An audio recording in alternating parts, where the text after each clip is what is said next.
All right, I would like to welcome the next speaker, Eric Smith from Collabora, talking about supporting new YUV formats in Mesa. Thank you. So actually, you can tell even from the title of the talk that this whole area is a bit of a pain, even in the nomenclature, because YUV isn't really what we're supporting, it's YCBCR. But people call it, some people call it YUV, some people call it YCBCR is the more accurate term. There's a whole bunch of pitfalls here, and unfortunately I ran into a lot of them over the last year. I had to add several different formats, and I'm hoping that I can help you avoid some of those pitfalls. There's a lot of weird YUV formats out there, of course, depending on how things are laid out. So I'm going to try to do a quick overview of what, how things are described in the YUV, YCBCR space. A lot of you will already be familiar with that, but as I say, the nomenclature is a bit confusing at times, so I just wanted to try to sort of establish a baseline. And it was good for my own purposes, too, to review all of this. So historically, YUV was an analog format and a specific way of encoding color for broadcast television. Y being the luminance of the black and white, which was the original broadcast format, and then in order to create color TV, they added side channels that would transmit color information, which are often called U and V, sorry. But these days, YUV is often used in a somewhat slap-happy way just to refer to any kind of luma and chroma representation, even digital ones. The digital representation is technically called YCBCR, or even better, Y prime CBCR, the Y prime being gamma-corrected luma. And like any good computer standard, there's plenty of standards to choose from. There are all kinds of different ways to convert between RGB and YCBCR. The ITU has at least 3, and then there's some other standards bodies that have their own. They all tend to be basically the same thing. You have a matrix that you multiply the RGB by, but the specific coefficients of the matrix vary slightly depending on which standard you choose.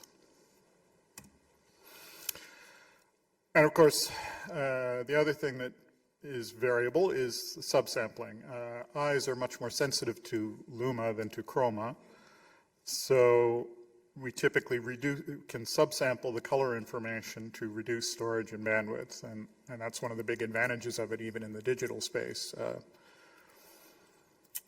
There's a terminology for this which is incredibly confusing and which I can never remember, where you have a J:A:B, where J is like a reference width, typically 4. A is the number of chroma samples that go along with the reference is referring to the luma. Then you have the number of chroma samples horizontally, and then you have the number of chroma samples on the next line, which is usually either the same or 0. So here's some sort of the typical or most commonly used subsampling. 444 is kind of the obvious one where you don't subsample anything. You have 4 luma samples, 4 chroma samples, and they make up 4 pixels. If you just subsample horizontally, you get 422, which is moderately, like it's a fairly high resolution. You don't lose a lot of color information. Even more common in actual videos that you encounter in the wild is 420, where the chroma is subsampled both horizontally and vertically. And it produces pretty good results with a fairly drastic reduction in bandwidth. So that's a very common. And really old videos, you might find 411, where you only have, it's subsampled 4 times horizontally, but not at all vertically. You don't tend to see that much anymore, but just to illustrate the pain you can run into, there are occasional videos of that type. And of course, besides the fact of subsampling, there's also how you lay out the luma and chroma. So you can interleave them. That's kind of the typical thing you would do in RGB space, where you have RG and B for each pixel are together.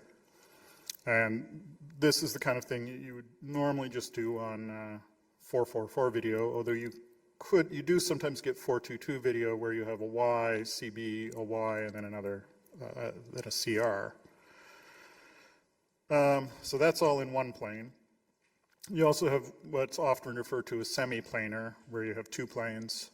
The Y is in one plane, and then the chroma, CB and CR, are together in another plane, because they're typically, they are subsampled together. So the Y plane can be full resolution, and the chroma plane is the smaller version. And then sometimes you get 3 planes where the Y, CB, and CR are all totally separate. Yeah, it just depends on what your video decoder produces. So in Mesa, we already have a number of formats. And the support for that is both in EGL, of course, and also OpenGL, which is kind of my focus. It's because I had to add texturing support for some of these new formats. So typically in OpenGL, you would import a DMA buff and specify that you're going to use it as a texture. The DMA buff coming from a video decoder custom hardware of some sort. Or occasionally you might be doing the decode in software or in custom shaders. In that case, though, you would typically just pick some common format that's already supported, and you wouldn't have to be adding any new formats. And of course, when I'm talking here about adding new formats, that will also apply to, most of it will apply to RGB textures or to compressed textures as well. Again, I think most of those have probably been added already, but some standards body may come up with a new compressed texture format that you would have to implement. So, supported by Mesa already, as I mentioned, there's single plane, 2 planes, 3 planes, different subsampling, 444, 422, and 420. You also have different bit depths, 8 and 10 bits being very common, but you also see 12 and 16 bits as well, and all the various ways to tile and interleave the components. So altogether, there's about 44 YUV related formats in Mesa right now, and I've listed some of them there. Fairly recently, we've standardized the way we name these things. So you'll get, like, each plane has the components grouped together. So A8, Y8, U8, V8 would be all.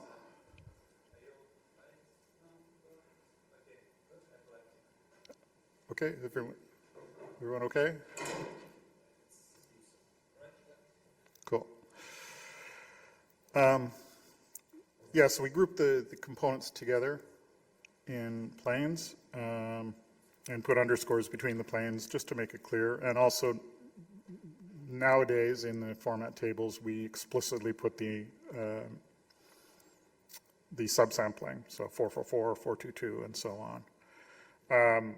That's relatively new. We used to be a little slap happy about how that was done. So if you looked at it last year, you'd see a mixture of the old and new ways of doing it.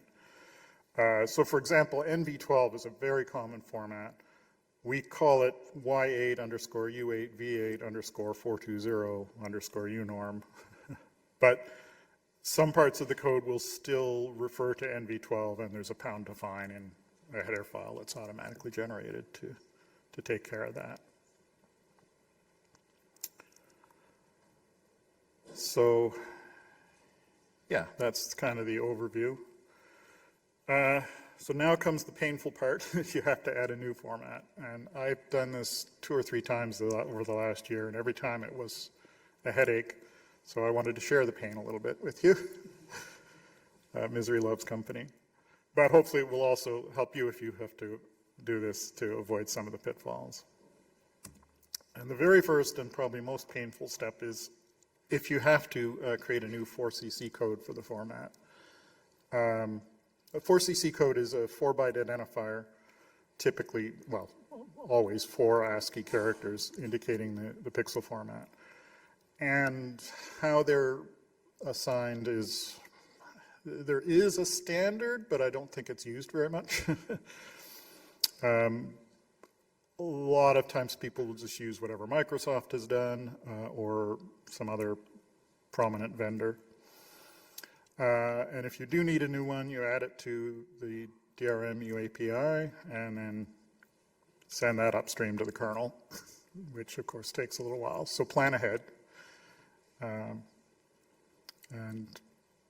there's already a lot of 4CCs in there, including some we're not using yet. So you may be lucky and not have to do this. I only had to do it once. But that's the first step. And second thing to do is to modify the YAML file, which is also a fairly recent innovation. We've always had some tables internally, but my colleague Boris recently took a pass through and consolidated a lot of stuff and simplified things so that some of the header files we used to have to manually edit are now generated from this YAML file. And the entries look, fairly straightforward. There's the official name with the components grouped together in planes and with their bit depths and subsampling information. Then there's any aliases that you might need. So, for example, NV12 is so commonly called NV12 and is already used in the code that we just want to insert a pound define for that so people can find it easily.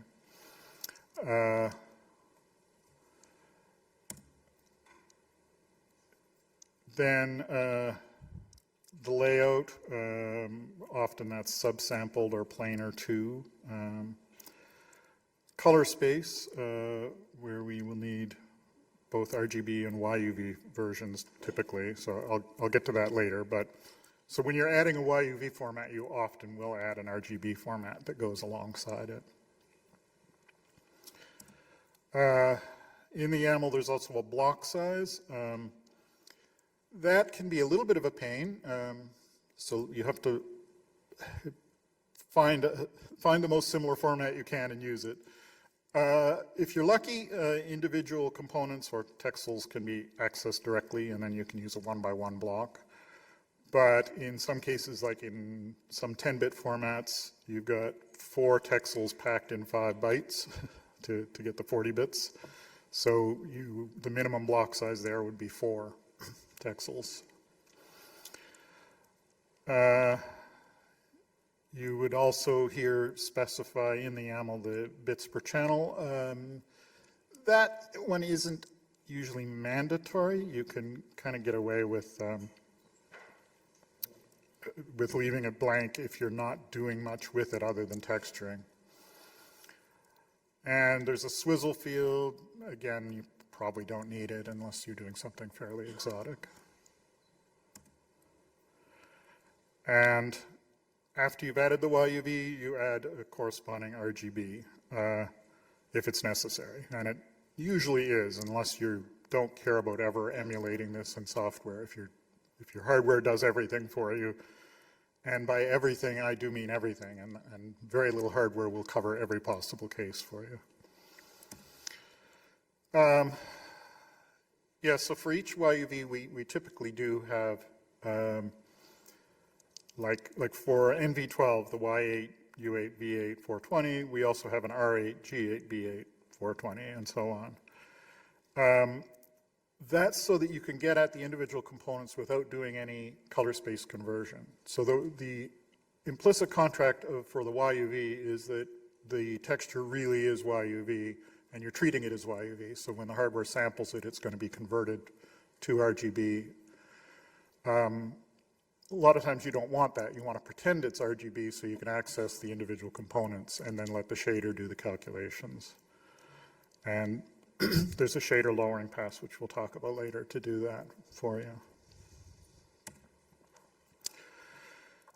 So after you've added your new format to the YAML file, you also have to update the Python scripts. I wish that were a little bit automatic, and I think we're going to try to automate this a little bit further. But there's basically for most formats, all you need to do is just add them to the list of formats that don't have access.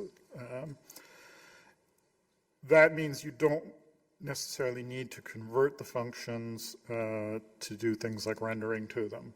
If you're just using them as textures, which is the common case, you don't need to do anything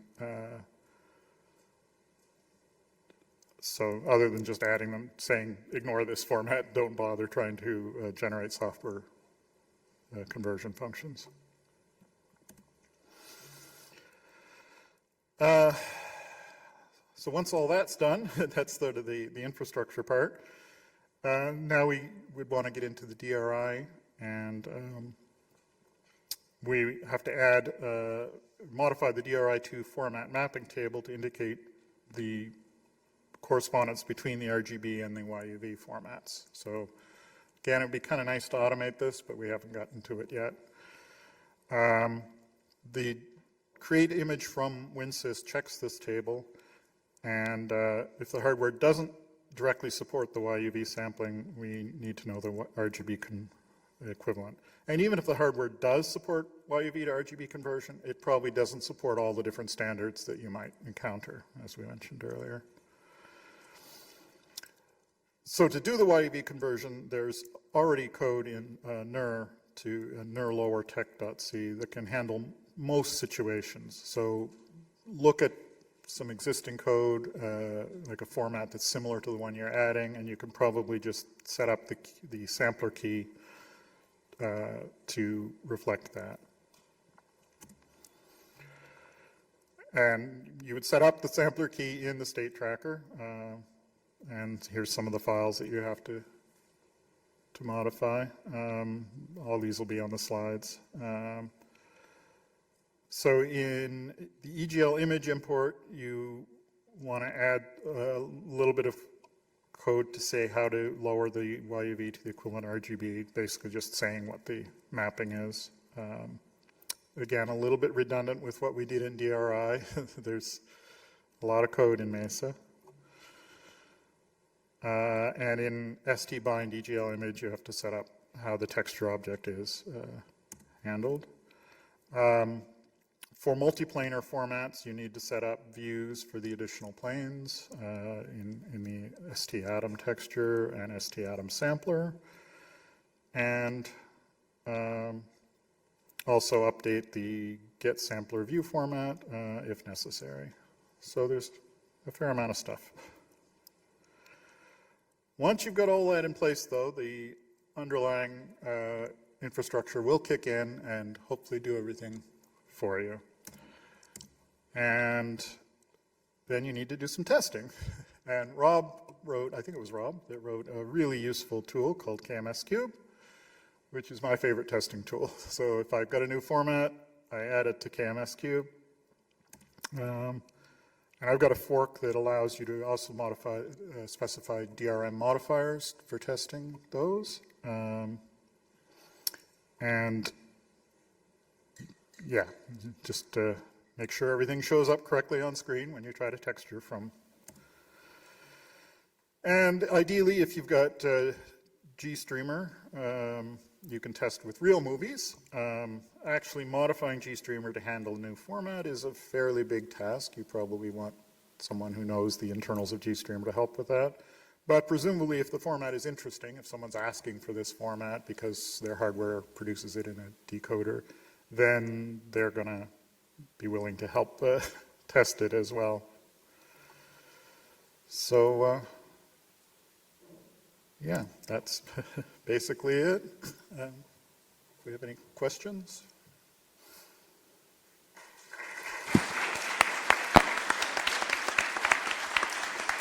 We have maybe time for one question. Congrats on becoming the Mesa YUV maintainer. Thanks, Faith. I really appreciate that. Okay, that was not a question, so a second one. Hi, thank you for the talk. Regarding Vulkan, as far as I can see, there is the issue that there we can not just use a new DRM 4CC and import it, but additionally need new extensions with properly defined formats and so on. What's your plan there going forward for especially like Redner specific and like where weird formats that maybe even don't have a linear version or something? I shortly talked with Faith yesterday about the possibility to have something to import something like that in a similar way. Yeah. Yeah, it would certainly be nice to have some more interoperability. As you say, Vulkan is a whole other can of worms because there's a nice set of standard things already present in Vulkan in the extensions, but to add new ones, yeah, you need a new Vulkan extension. Yeah, there's a lot of work, and if we can try to, moving forward, it would certainly be nice to consolidate some of that stuff. I mean, even within Mesa's OpenGL and DRI, there's a lot that needs to be consolidated, so we're still working on that. Yeah. All right, thanks a lot, Eric.